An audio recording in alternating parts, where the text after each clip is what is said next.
ഉന്നത വിദ്യാഭ്യാസ മേഖലയിൽ പുതിയ പരിഷ്കാരങ്ങളുമായി വകുപ്പ് സെക്രട്ടറി.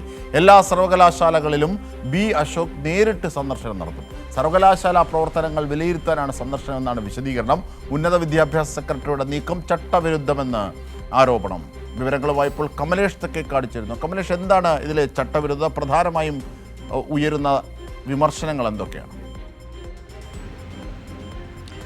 അജിംഷാദ്, ഈ സർവകലാശാലകളിൽ പ്രധാനമായും ഇത്തരത്തിലുള്ള ഇടപെടൽ നടത്താൻ ഉദ്യോഗസ്ഥർക്ക് പൊതുവെ അവകാശങ്ങളില്ല എന്നുള്ളതാണ് ഏറ്റവും പ്രധാനപ്പെട്ട കാര്യം.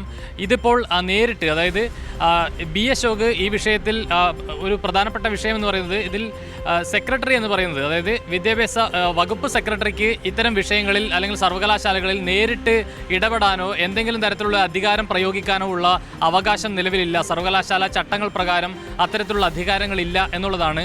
അതേസമയം വകുപ്പ് മന്ത്രിക്ക് ഇത്തരം വിഷയങ്ങളിലൊക്കെ സർവകലാശാലകളിൽ നേരിട്ട് ചെല്ലാനും അതുപോലെ തന്നെ അവിടുത്തെ കാര്യങ്ങൾ പരിശോധിക്കാനും ഒക്കെയുള്ള അധികാരമുണ്ട്. അത് വൈസ് ചാൻസലർ എന്ന നിലയിലാണ് മന്ത്രിക്ക് ആ നിലയിൽ പോകാൻ കഴിയുക. അല്ലാത്ത പക്ഷം വൈസ് ചാൻസലർ ഉൾപ്പെടെയുള്ളവർക്കാണ് അതിനുള്ള അധികാരമുള്ളത്. എന്നാൽ മന്ത്രിക്കും മുകളിലുള്ള ഒരു അധികാരിയായി ഈ സർവകലാശാലകളെ തങ്ങളുടെ വരുതിക്ക് നിർത്തുന്നതിന് വേണ്ടി അല്ലെങ്കിൽ അത്തരത്തിലുള്ള ഒരു ഇടപെടൽ നടത്തുന്നതിന് വേണ്ടിയിട്ടുള്ള ഒരു നീക്കമാണ് നിലവിലിപ്പോൾ ഈ വകുപ്പ് സെക്രട്ടറിയുടെ ഭാഗത്തു നിന്നും ഉണ്ടാകുന്നത് എന്ന വലിയ വിമർശനമാണ് നിലവിലുള്ളത്. ഇപ്പോൾ ഇതിൽ പറയുന്ന ഒരു പ്രധാനപ്പെട്ട കാര്യം എന്ന് പറയുന്നത്, എല്ലാ സർവകലാശാലകളിലും നേരിട്ട് സന്ദർശനം നടത്താനുള്ള ഒരു നീക്കമാണ് ബി അശോക്, വകുപ്പ് സെക്രട്ടറി ആയിട്ടുള്ള ബി അശോക് നടത്തുന്നത്.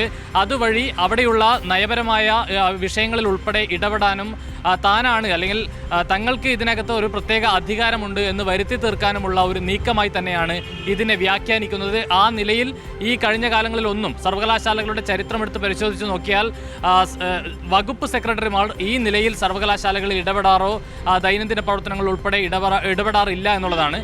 നയപരമായ കാര്യങ്ങളിൽ മന്ത്രിക്കൊപ്പം ചേർന്ന് ചില തീരുമാനങ്ങൾ എടുക്കാൻ വകുപ്പ് സെക്രട്ടറിയും കൂടെ നിൽക്കുന്നു എന്നതിനപ്പുറത്തേക്ക് സർവകലാശാലകളിൽ നേരിട്ട് ഇടപെടാനുള്ള അധികാരമില്ല എന്നിരിക്കെയാണ് ഇത്തരത്തിൽ എല്ലാ സർവകലാശാലകളിലും സന്ദർശനം നടത്താനും ഇത്തരത്തിൽ പല വിഷയങ്ങളിലും ഇടപെടാനുള്ള ഒരു നീക്കം.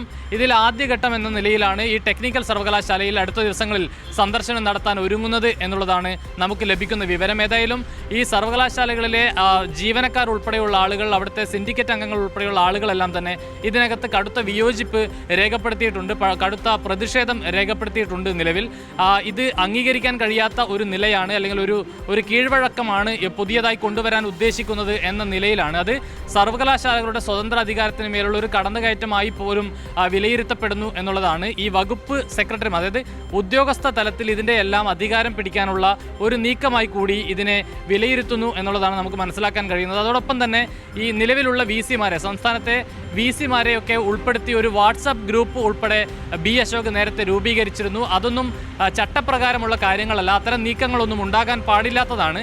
എന്നാൽ ഇത് എന്തിനാണ് ഇത്തരം നീക്കങ്ങൾ നടത്തുന്നത്, എന്താണ് ഇതിന് പിന്നിലുള്ള ഉദ്ദേശം എന്നുള്ളതാണ് നിലവിൽ വലിയൊരു സംശയമായി നിലനിൽക്കുന്നത്. ഈ വിഷയത്തിൽ ഒരു വലിയ വിവാദമായി ഈ വാട്സപ്പ് ഗ്രൂപ്പ് ഉണ്ടാക്കിയ വിഷയം നിലനിൽക്കുകയും ചെയ്യുന്നുണ്ട്. അതിനിടെയാണ് എല്ലാ സർവകലാശാലകളും സന്ദർശിക്കാനുള്ള ഒരു നീക്കം കൂടി വകുപ്പ് സെക്രട്ടറിയുടെ ഭാഗത്തു നിന്നും ഉണ്ടാക്കുന്നത്. പുതിയ കീഴ്വഴക്കമായി അത് കൊണ്ടുവരാനുള്ള ഒരു നീക്കമാണ് നടത്തുന്നത്. വകുപ്പ് മന്ത്രിയേക്കാൾ മുകളിലാണ് വകുപ്പ് സെക്രട്ടറി, അതിനുള്ള അധികാരം വകുപ്പ് സെക്രട്ടറിക്കുണ്ട് എന്ന് വരുത്തി തീർക്കുന്നതിനുള്ള ഒരു ഇടപെടൽ കൂടിയായി വേണം ഇതിനെ കണക്കാക്കാൻ. അജിംഷാദ്.